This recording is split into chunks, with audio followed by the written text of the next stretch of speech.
बनवूया मोड आलेल्या मुगाची उसळ। नमस्कार, मी पूनम, तुम्हा सगळ्यांचं पूनम रेसिपी मध्ये स्वागत आहे। आज आपण मोड आलेल्या मुगाची उसळ बनवणार आहोत। बघा, छानपैकी असे मोड आलेले आहेत मुगाला।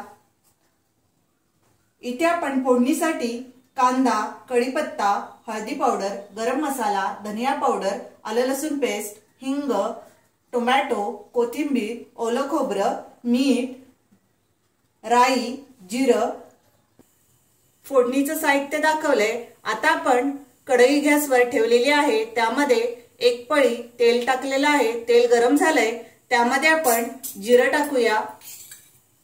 अर्धा चमचा जिरं टाकून घेतलंय, अर्धा चमचा राई। जिरं राई तडतडून देऊया।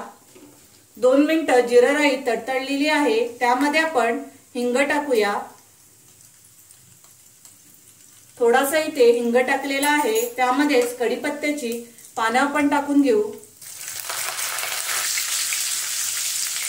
एक कांदा आपण कापून घेतलेला आहे, तोही आपण तेलामध्ये परतून घेऊया।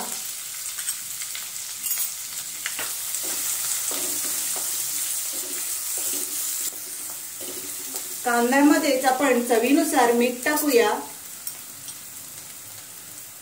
इथे आपण मीठ टाकून घेतलेला आहे। आलं लसूण पेस्ट टाकून घेऊ। 1 चमचा आलं लसूण पेस्ट घेतलेली आहे।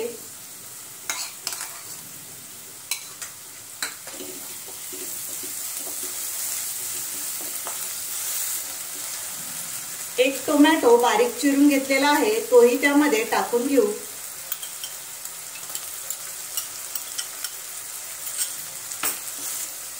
इथे बघा, टोमॅटो मऊ झालेला आहे, त्यामध्ये मसाले आपण टाकून घेऊ। इथे आपण हळदी पावडर अर्धा चमचा, लाल मिरची पावडर 1 चमचा, तुम्हाला किती तिखट हवंय तसं तुम्ही टाका। धनिया पावडर 1 चमचा। इथे तुम्ही हिरवी मिरची तुम्हाला आवडत असेल तर टाकू शकता, मी इथे लाल मिरची पावडर टाकलेली आहे। सर्व मसाले आपण परतून घेऊया।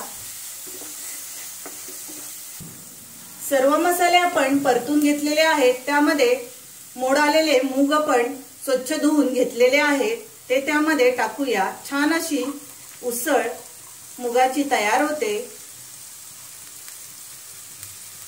सर्व आपण मिक्स करून घेऊया। इथे आपण सर्व मिक्स करून घेतलेला आहे। आता एक वाफ काढू, म्हणजे आपले सर्व मसाले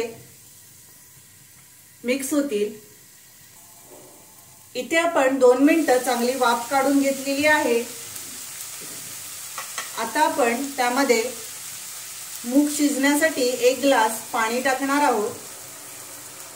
पाणी आपण 1च ग्लास शिजण्यापुरतं टाकलेलं आहे, कारण आपण इथे मुगाची उसळ बनवणार आहोत, त्यासाठी आपण पाणी 1 ग्लासच टाकलेला आहे। आता आपण झाकण देऊया आणि 10 मिनिटं मुगाची उसळ शिजून देऊ। इथे आपली 10 मिनिटं झालेली आहेत, त्यामध्ये आपण ओलं खोबरं टाकून घेऊ। ओलं खोबरं आपण पाववाटी घेतलेला आहे। गरम मसाला अर्धा चमचा वरून टाकून घेऊ आणि कोथिंबीर आपण त्यावर बारीक चिरून टाकून घेतलेली आहे। आता आपण सर्व मिक्स करूया आणि एक वाफ काढून घेऊ।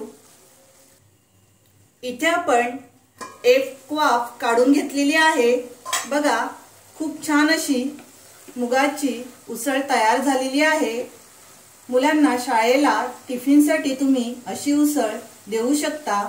खूप सारे मुगामध्ये प्रोटीन्स आहेत, त्यामुळे पौष्टिक अशी मुगाची उसळ टिफिनला तुम्ही चपाती भाकरी देऊ शकता त्यासोबत। आता आपण गॅस बंद करू आणि हे काढून घेऊ।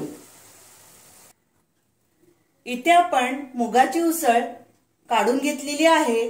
तुम्ही ही माझी रेसिपी नक्की ट्राय करा माझा व्हिडिओ आवडला असेल तर लाईक करा, शेअर करा आणि माझ्या चॅनलला सबस्क्राईब करा. थँक्यू.